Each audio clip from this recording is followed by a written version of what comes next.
দৰঙৰ ভিতৰতে শীৰ্ষস্থান দখলেৰে গৌৰৱ কঢ়িয়াই আনিলে ছাদিক ইউজ্জামানে। এইবেলি হাইস্কুল শিক্ষান্ত পৰীক্ষাত মঙলদৈ ডন বস্কো হাইস্কুলৰ পৰা সকলো বিষয়তে লেটাৰ নম্বৰসহ 96.3% নম্বৰেৰে জিলাখনৰ ভিতৰতে শীৰ্ষস্থান দখল কৰিবলৈ সক্ষম হয় ছাদিক ইউজ্জামান।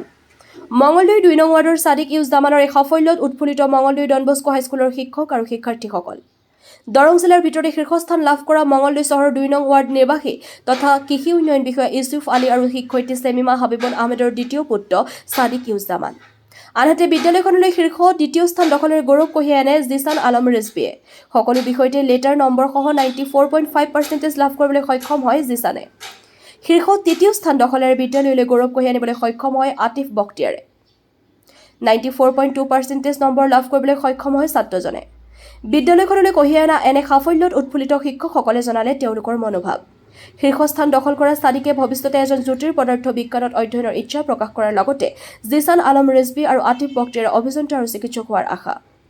মঙলদৈৰ পৰা মিৰ্জাহিল ইৰফানৰ প্ৰতিবেদন AIN লাইভ। মোৰ নাম ছাদিক ইউজ্জামান। মই ডন বস্কো হাইস্কুলৰ পৰা পাছ কৰিছোঁ এই বছৰ। পাৰ্চেণ্টেজ 96.33% আহিছে। দৰঙৰ ভিতৰত শীৰ্ষস্থান পাই মই যথেষ্ট ভাল পাইছোঁ। মোৰ মানে ফাইনেলি গম পালোঁ কি কষ্টটো সাফল্য পাইছোঁ আৰু কষ্ট ইমান কৰিছোঁ সেইটো পাই কিনে মই বহুত সন্তুষ্টিত হৈছোঁ। ছাৰহঁতে আগৰে পৰা মোৰ পঢ়াৰ কাৰণে বহুত কষ্ট কৰিছে। ইমান ভালদৰে যেনেকৈ কনচেপ্ট পঢ়াই যায় সেইবোৰ কনচেপ্ট কেটচ কৰি একদম পঢ়াৰ একদম সোৱাদে বেলেগ আহি যায়। মা দেউতাৰো বহুত ইম্পেক্ট আছে। মা দেউতাই ঘৰৰ মানে শৈক্ষিক পৰিৱেশটো ভাল ৰাখিছে। পৰিৱেশ ভাল ৰখাৰ কাৰণে মই ভালদৰে পঢ়িব পাৰিছোঁ। এতিয়া তুমি কি পঢ়িম বুলি ভাবিছা? এতিয়া মই ফাৰ্ষ্ট অফ অল 12টো কৰি উঠি BSc লাইনত যাব খুজিছোঁ।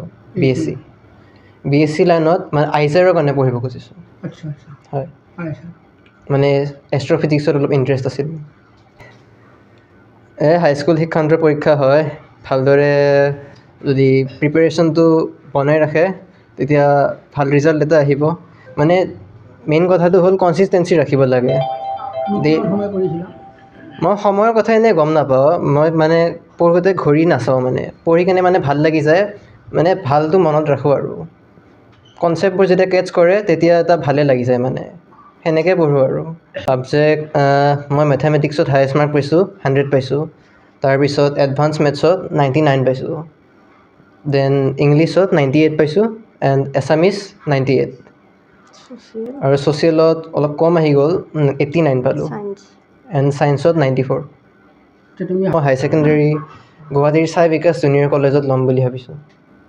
কাক বেছিকৈ সেনেকৈ এইটো কথা নাই, চবৰে কষ্ট বহুত, যথেষ্ট কষ্ট চবৰে মানে সমানে ক'ব গ'লে।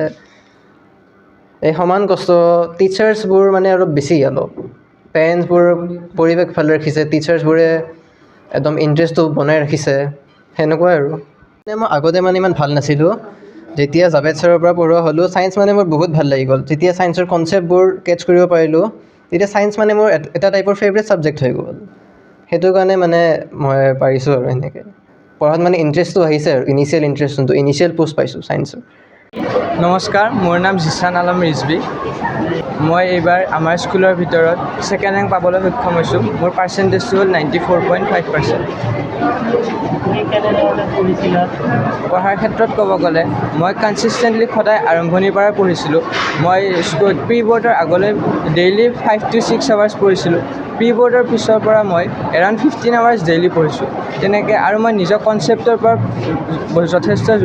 যথেষ্ট চেষ্টা কৰিছিলোঁ যাতে মই এই নিজৰ বস্তুখিনি সামৰিব পাৰোঁ সফলতাৰে।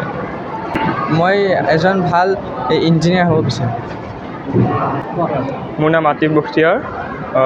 মই ডন বস্কো হাইস্কুলৰ পৰা ছেকেণ্ড হ'বলৈ সক্ষম হৈছোঁ, second position.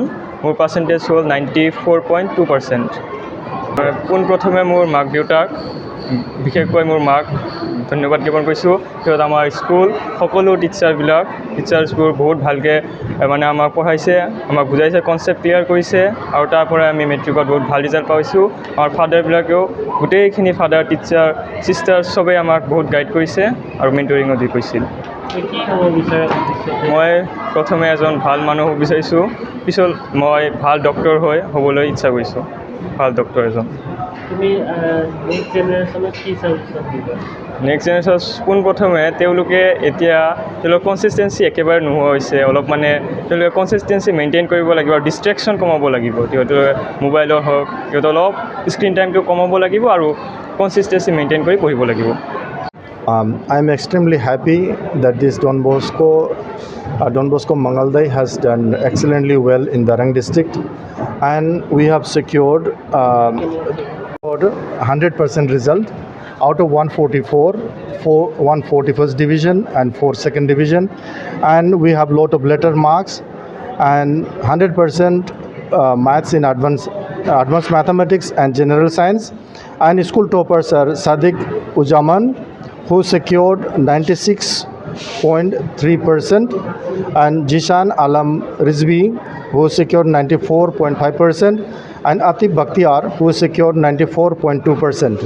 And I wish to thank all the faculties, especially teachers, and the former principal, Father Clement, Father Naresh, headmistress, and teachers, those who helped them to secure this position.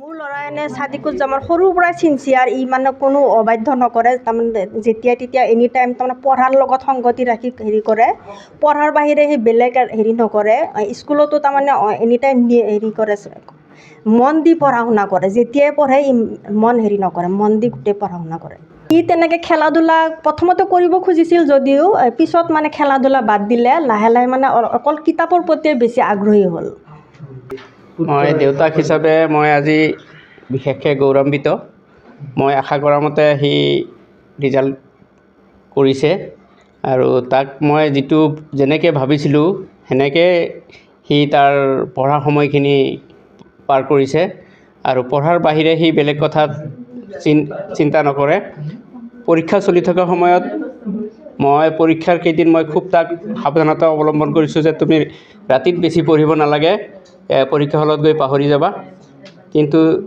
তেওঁ যথেষ্টখিনি কষ্ট কৰিছে বস্তুবিলাক কনচেপশ্যনবিলাক clear নোহোৱালৈকে কেতিয়াও সেইটো subject বা সেইটো বিষয়ৰ প্ৰতি সি আঁতৰি নাযায় গতিকে ছাত্ৰ এজন ভাল ৰিজাল্ট কৰিব হ'লে মাক দেউতাকৰ লগতে ছাত্ৰজনৰ নিজস্ব যিটো তাৰ পঢ়াৰ ষ্টাইল বা তেওঁৰ যিটো কৰ্মসূচী বা যিটো ৰুটিন থাকে সেইটোৱে তেওঁ সেইটো নিয়মানুৱৰ্তিতাটো মেইনটেইন কৰিছে তাৰ কাৰণে মই তেখেতৰ ওপৰত বহুত ধন্যবাদ আৰু মই আশা কৰোঁ এইটো ভৱিষ্যতেও তেওঁ মেইনটেইন কৰি যাব মেইনলি চাদিকৰ কথা যদি ক'ব যাওঁ এই প্ৰথম কথা ষ্টুডেণ্টৰ দুটা বস্তু লাগিব সদায় এক নম্বৰ হৈছে চিনচিয়াৰিটি আৰু আপোনাৰ নেক্সট হৈছে ৰেছপনচিবিলিটি তো ইয়াৰ এই দুটা গুণেই আছে মানে চিনচিয়াৰলি কামটো কৰে আৰু লগতে মানে সেই ৰেছপনচিবিলিটিটো লয় সি লৈ উঠি মানে সময় নাচাই পেলাই গোটেইখিনি কাম সি ক্লিয়াৰ কৰে সেইকাৰণে এই দুটা গুণৰ কাৰণে ইয়াৰ আজি ৰিজাল্টটো ভাল হৈছে গোটেই আৰু ভৱিষ্যতেও ভাবোঁ এই দুটা যদি সি গুণ ৰাখি থৈ দিয়ে